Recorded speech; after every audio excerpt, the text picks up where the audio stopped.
Ayanna, so nice to see you again. You too. You too. And thank you so much for your time. Of course. Um, we met a few weeks ago at what I thought was such a great event.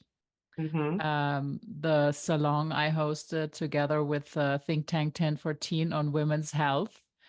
And of course, I was fascinated what you had to share with us about the place where you currently work, GirlTrek, this Hmm. amazing health movement for Black women.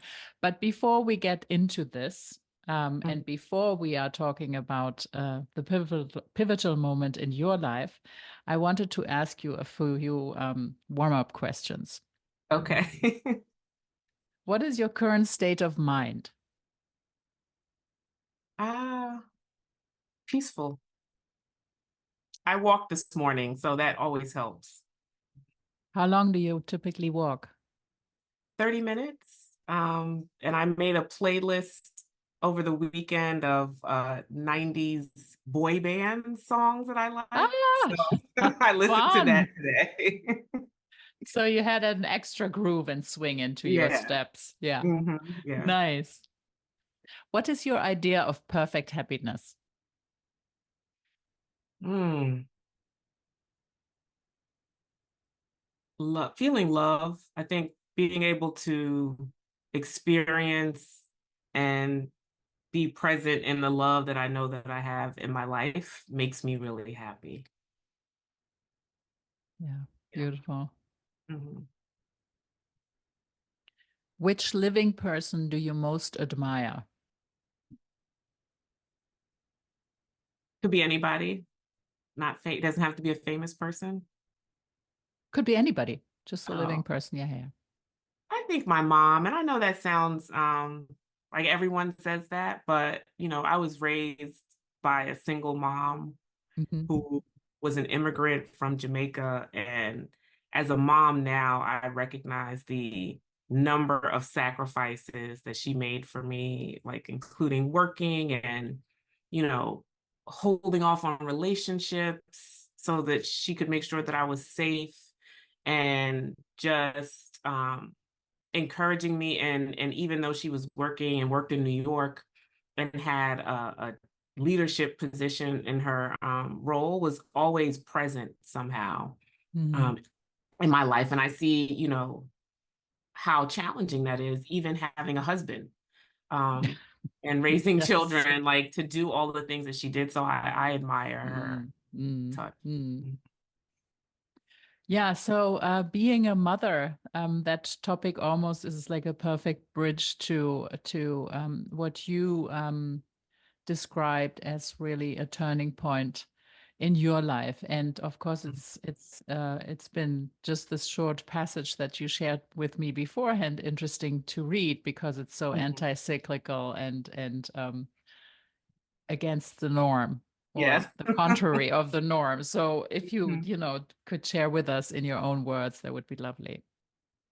Yeah. Becoming a stepmom Hmm. was was a pivotal moment for me. And I remember the day, and I wasn't a traditional stepmom because my husband and I weren't married at the time, but I had made a commitment that I loved this person and he was fighting for custody of his children. And I was actually at a party with my friends when he called me to say, I got him. And I was equal parts so excited and happy for him. And then, like, oh my God, what does this mean for me? And from that day, my life changed completely. Like, I no longer was thinking about myself Hmm. and couldn't think about like just what I wanted to do for Ayanna.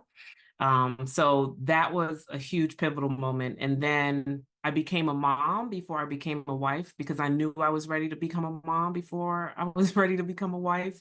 Um, and I had my son, who will be 16 in August. And those two things, like being, and I always say, like, when people who I know are step parents, I send them like separate kind of like happy stepfather's day or happy stepmother's day Hmm. on those days because it's a different experience.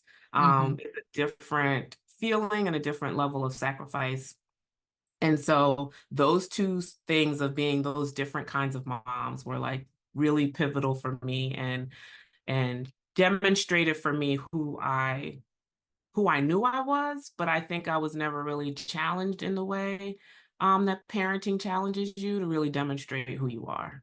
Mm-hmm. Mm-hmm.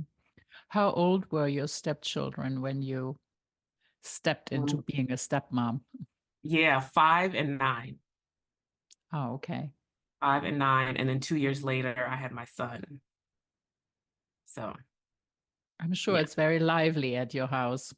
it was it was very lively. The two older ones are adults now. My son is going to be 16 in a few weeks, so I'm kind of you know, transitioning out of that. But my daughter, the middle child, my stepdaughter, she's pregnant. So I will be a Ooh, grandmother in September. hooray! Yes.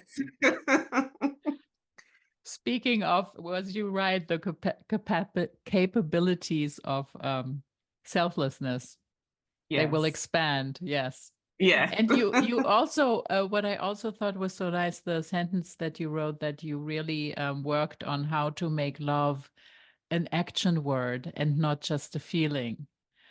Yes. Mm. That I thought was really striking. And can you explore a little bit on that? Yeah, and I learned that from my mother. My mother, my family in general, like my mother's side of the family, they aren't like the ooh, huggy, huggy, affectionate type. So but I knew that she loved me deeply, and it was because of her actions. So I kind of grew up understanding that that's what love meant. Like, Hmm. sure, it was the feeling, but it's the decision to do for people who you say you love that Hmm. really is the core of what it means to love somebody, Hmm. because it's the selflessness, it's the like making other people feel happy and doing that joyfully and wanting to do it.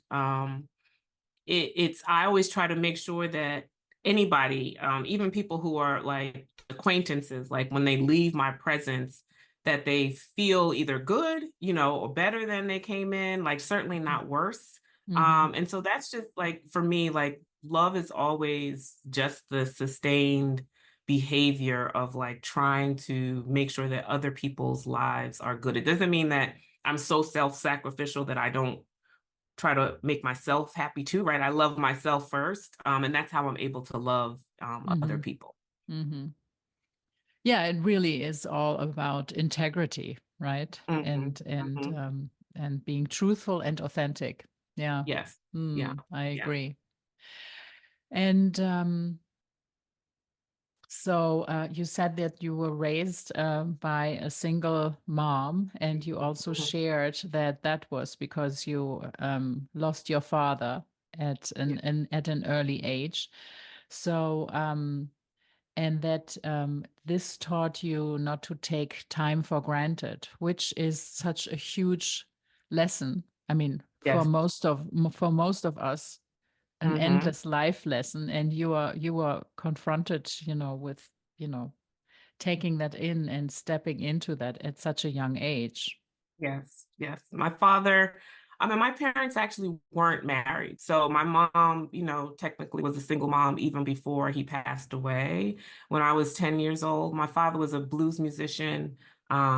He had a family, and I have 7 siblings. And there are 4 mothers among us. But Hmm. when I was young, I was really embarrassed by that, and and and spent a lot of time trying to hide my father and hide like my other siblings to my friends. I Hmm. even pretended that my parents were married when they weren't, when I was Oh. really young, because I was Hmm. ashamed of that. Of Because course. I watched the Brady Bunch all the time, Yeah. and they had a blended family, and I wondered why I couldn't have two parents in the house. Yeah. Um, but what I realized as I got older, and my siblings and I, we communicate, we talk, we're close, especially my sisters. My father was a blues musician, and so he he left us music, and he left What a us, gift. What a gift. yeah, uh-huh. He even redid Stevie Wonder's song "Isn't She Lovely" and put my name in it. So like he left us a lot. And what he left us though was my father, while he had you know, these women, I'm the youngest, he made sure we knew each other. And I think that's such a blessing.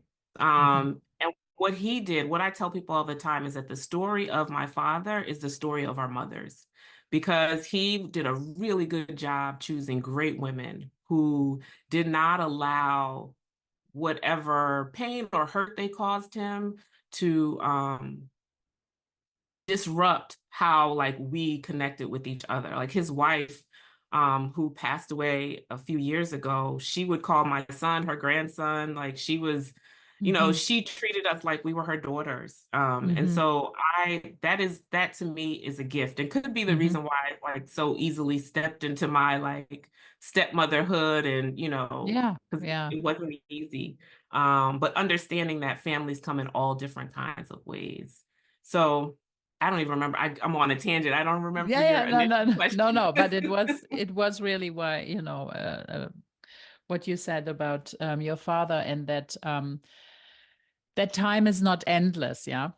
Yes. Yeah. Something And can always happen to end it, and then that's that. And that is also life. yes. Yeah. Yes.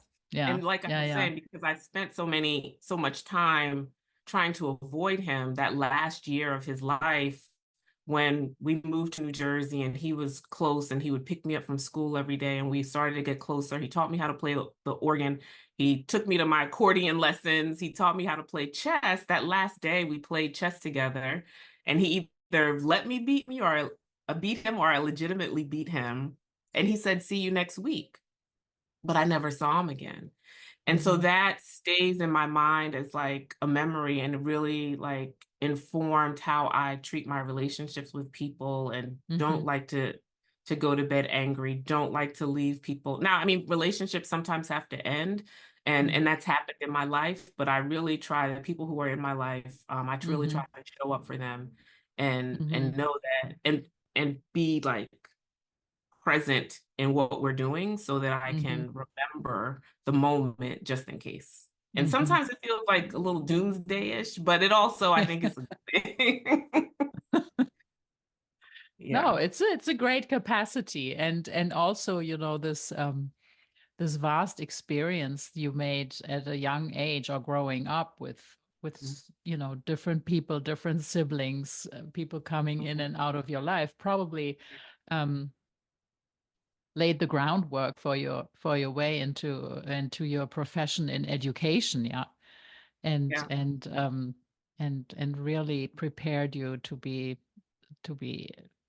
in the position of sharing all this and Yeah. educating others. Yeah, Yeah. Yeah. I beautiful. do feel like I developed some wisdom at a young age that Mm-hmm, mm-hmm, made me an effective teacher.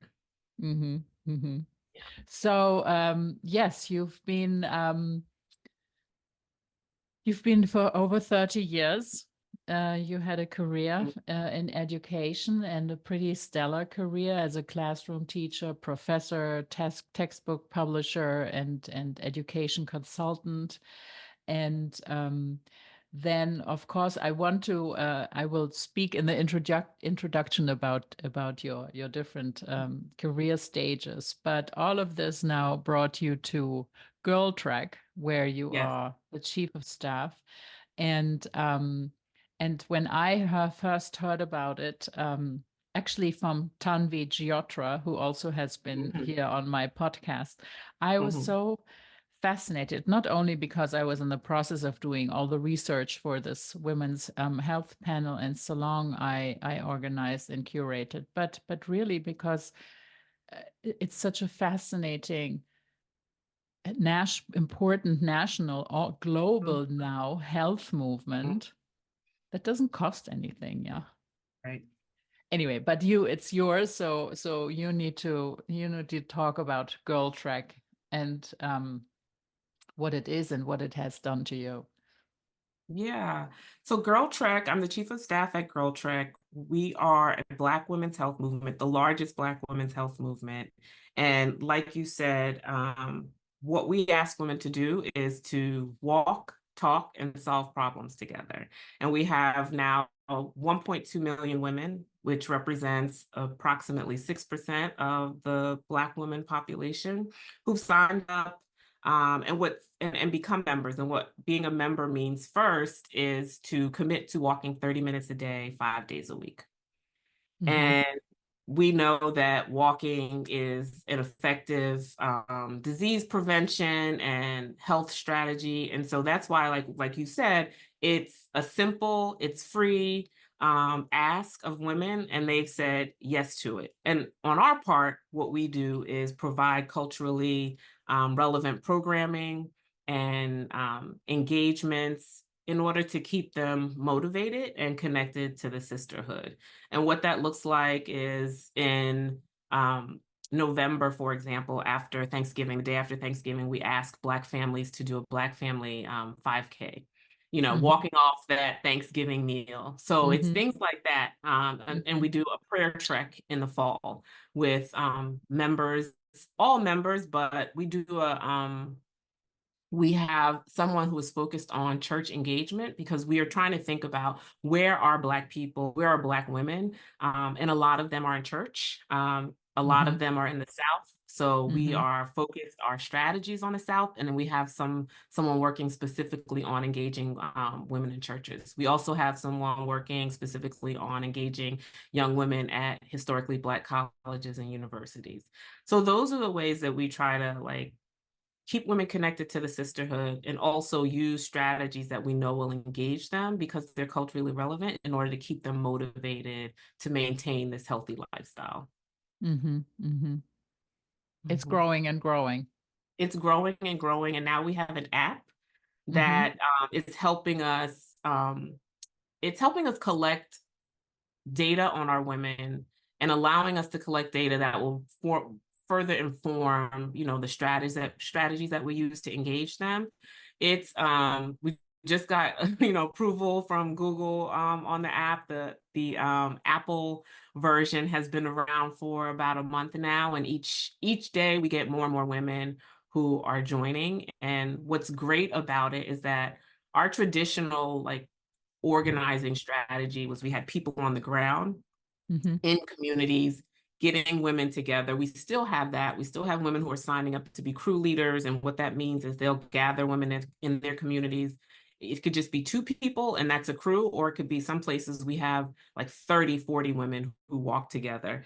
And that's the organizing strategy on the ground. But what the app is allowing us to do also is just to create to expand the geography of what it means to be a crew. So now I can Mm-hmm. have my girlfriends who live in different states sign up with me Mm-hmm. and we can be a crew, which could be Mm-hmm. more motivating to me if I'm, walking with my friends rather than trying to find a new group in my community. So the Mm-hmm. app is we think it's going to be a really powerful strategy for us to engage even more women across the globe.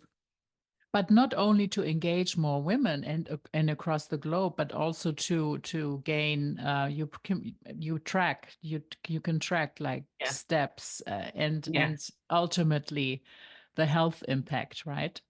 I yes, mean, you yep, had of course I don't have it open now, but you are able to retrieve some data of the walking and how it improves health and yes. what kind of impact it had, right? Right. Yeah. So each version is going to, get better and allow us to access even more information. What we can track currently now are the number of steps, the number of miles that we have across the organization, and the number of Mhm. warrior weeks. And warrior weeks are when women create that habit, when they walk 5 days a week for the first time Mhm. for 30 minutes. And so we're able to track that. And then we'll be able to also track when women earn their golden shoelaces. And the golden shoelaces get earned when you walk 21 days. Um, for, Mm-hmm. walk a whole month and you're completing 5 warrior weeks essentially. Mm-hmm. Mm-hmm. So we'll be able to track that. And then at some point we'll be able to collect data from our women on like their current health outcomes and then how walking has changed for them. But what we're really trying to be mindful of, just because of the history of Black women and Mm-hmm. the healthcare system in the United States, is we want to Mm-hmm. be able to tell women like what we're doing with their data Mm-hmm. and really have integrity around that. So we Yes, need some time of to build course. that piece out. Yeah. Yeah, Mm-hmm. yeah, of course. But it is so important. I mean, in this whole women's health topic, what I've learned is that women, period, have been under-researched, underserved, Mm-hmm. and I assume Black women in particular. And there is so Right. much catch up is too leisurely of a term for it, but there's so much to build up and install to really Mm-hmm. serve the needs of women Right. and Mm-hmm. also Black women, because there are Right. just differences, right? Exactly. There are differences, and I mean, each population is unique. I mean, and I think there are like specific differences around how people feel about the healthcare system. So it's not just about understanding what's happening in our bodies, like it's Mm, also understanding what's happening psychologically or in our mindsets because of either historical trauma or current trauma, mm, in our relationship to the health system. mm. Yeah. And so the walks are for women, but I couldn't imagine that as the household leader, usually that Yeah. they, Mm-hmm. invite their families to join them, and that this could even have, a different Yeah. and more impactful multiplier effect. Yes, we have a woman on staff, Cynthia Thompson, who's our VP of organizing, and she Mm, will tell you and tells the story all the time about how GirlTrek changed her life, but also changed her entire family. mhm, That her whole family was, overweight, and inactive, and that her husband will come to our retreats. So her mhm, husband, her daughters, her sons, her entire family, they changed their lifestyle because she mhm, got involved with GirlTrek. So of mhm, course, yes. mhm, And that's what mhm, we're hoping with our strategy, is that the women, if we can target women, for example, who are like in the 30 to 40 age range, who are taking care of their children, but also taking care of their parents, or might have influence on their parents, that targeting a population of women, we can actually really accelerate what we believe is should be and is an intergenerational health movement. mhm, mhm. And your experiences from GirlTrek, do they influence your? I know you have also an educational advisory Mhm. firm. So do you somehow, I mean, one never wants to preach to younger adults, right? Yeah. That's the big lesson to learn. But Yeah. can you integrate it, or do you integrate it? Um, I think my those holy 30 minutes. um I just integrate it into my life, Mm-hmm. because it helps me think Mm-hmm. better. My husband is really active, really active. Like he cycles every single day. He's Mm-hmm. also retired so that he has the time to He do that. can So like cycle every time. Yeah. right, he can cycle every day. So just being able to incorporate and working at a place that encourages you to do that Mm-hmm. is so transformational. Like it's part of our expectation at work Mm-hmm. that we walk 30 minutes a day so that we live the mission and can really, Mm-hmm. be messengers to the women who we're trying to encourage. So I think it just is integrated into my life in that way, that it walking every day and movement every day, and the weights that I try to do every day. I just know that when I do it, it gives me more energy and helps me think better. Mm-hmm. Mm-hmm. Mhm.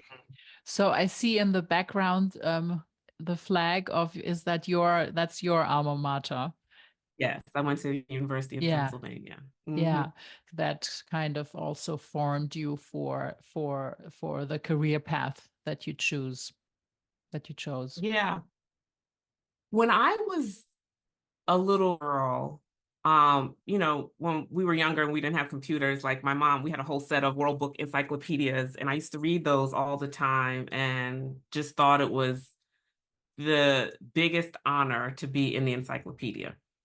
And so that was one of my dreams to be in the encyclopedia. And also, what I would say to people when they would ask me, like, what do you want to do? I was like, I don't know. I just want to be the person that people can call on when they need help and I can make Mm. it happen. And that was my dream. I didn't have a career aspiration. So when I went to college, I wanted I wanted to major in communications, and Mm-hmm. because I wanted to tell stories and be Mm-hmm. on the news. But it wasn't, when I got to Penn, it was, it's an Ivy League school. It was really theoretical and not the practical that I thought it was going to be. So I ended up doing an internship at a radio station to get that experience. But um, I did a summer program one year, community service program that was a service learning program, and it put me in West Philadelphia schools. Mm-hmm. And I realized from that, I still have the letter that two young girls wrote me and one of my college Mm. friends after, because that inspired me to find out about Teach for America Mm-hmm. and decided to join Teach for America because I said, you know what, I can do this for 2 years and figure out what I really wanted to do. Because at some point in there, I said I wanted to be Toni Morrison and work for a publishing company and make books. Mm-hmm. Um, but I became a teacher and fell in love with the impact that you Mm-hmm. could have as a Yeah. teacher, Mm-hmm. and did that for 4 years, and then said, I want to try this book thing that I said I wanted to do, and use my pen alum resource, and ended up making textbooks. So I've done a lot of the things that like Mm-hmm. I envisioned in my mind. Mm-hmm. And it was, one day, like maybe in my 40s, I said, you know what? I actually achieved what I had aspired to as a young Mm-hmm. girl, because I was in several professions, or had several opportunities, and especially as a teacher, to help people, Mm-hmm. for people to call me. And that happens to me now as a consultant, for people to call me and say they need help, and I can help them. Mm-hmm. And there were times where I said, should I have stayed on one path and just like become like, superintendent of a district or Yeah. president Yeah. of a Yeah. company somewhere? Yeah. Um, and I didn't. But I Mm. think that all of those experiences have helped me be a really effective consultant. And now, Mm-hmm. like chief of staff, whatever, however you get trained for chief of staff, I don't know. But all of those experiences that I've had, I think have Mm-hmm. helped me now Mm. in this role, which is my first one outside of education. Mm-hmm. Mm-hmm. Yeah. Fabulous. So, Hmm. I usually ask my guests their ways of preferred ways of relaxation, or how they energize themselves, because I want to collect a little bit, the Yeah. biohacks of everyone. And yours, of course, we know now. It's the 30 steps a day. But is there anything else that you actually consciously do to kind of put you into your zone?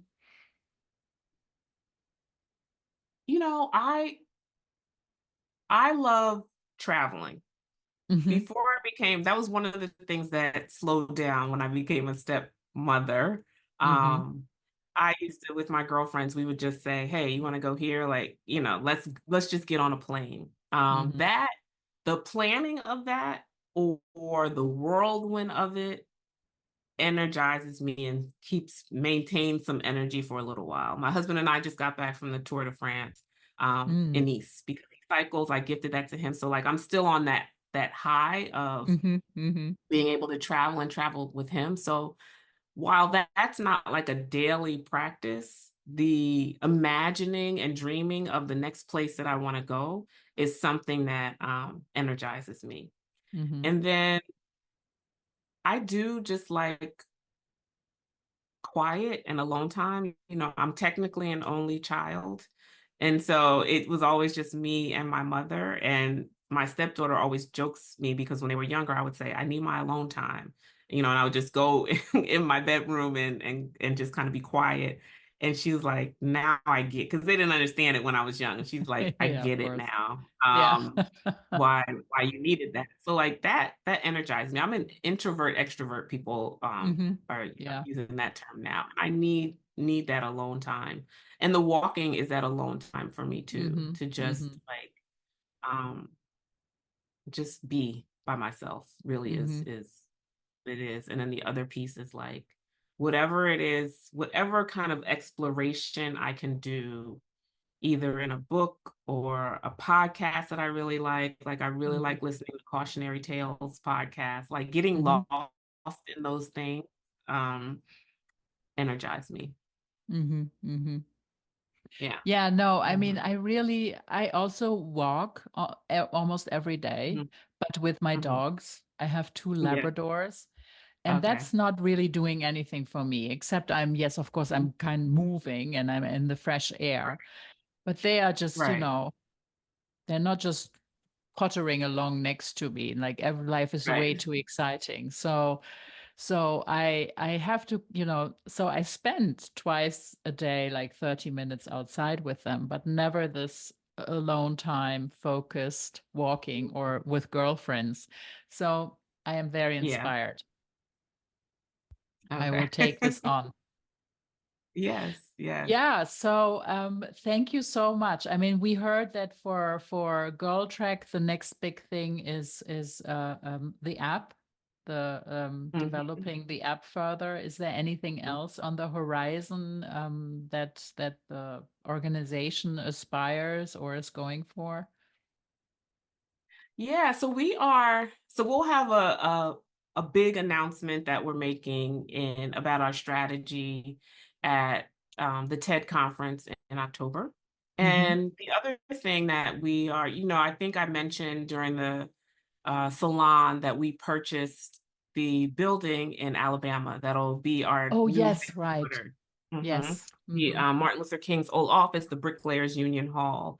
And so one of It's the things that big. we're trying to it's huge and it's just so surreal to be in that space, especially as someone who like, I grew up watching Eyes on the Prize. My mother, gifted those to me and I Mm-hmm. didn't like it in the beginning, but like as I got older, I realized how important it was. Like, and Mm-hmm. I loved it. I even my stepdaughter is the like intellectual one in the household. And she loved those too as a child. So Mm-hmm. um I when I'm in that space, it just feels like I feel so powerful because of the Mm-hmm. people who occupied that space and what they did there. Mm-hmm. So we are also trying to figure out like how do we continue to reclaim those historic spaces that have been either abandoned or being misused or in the South, and then figuring out how what is our strategy for reclaiming them and then repurposing them for women and their health. Mm-hmm. Uh, Mm-hmm. so Oh, that's the other that's thing I'm thinking fabulous. about. I will follow Hmm. you tightly on that Yeah, path. That's fascinating. What a yeah, concept. That's really great. it would be Well, I great. thank you. I thank you so much for your time. This has been fascinating. And Thank the you. TED conference where you are doing your all these announcement is when? It's in October and in Atlanta. In October in Atlanta. Okay. Just because I can Hmm. kind of include this into the episode notes when I Yeah, when I when I launch and post the podcast. Okay, yeah. wonderful. Thank you so much, Ayanna.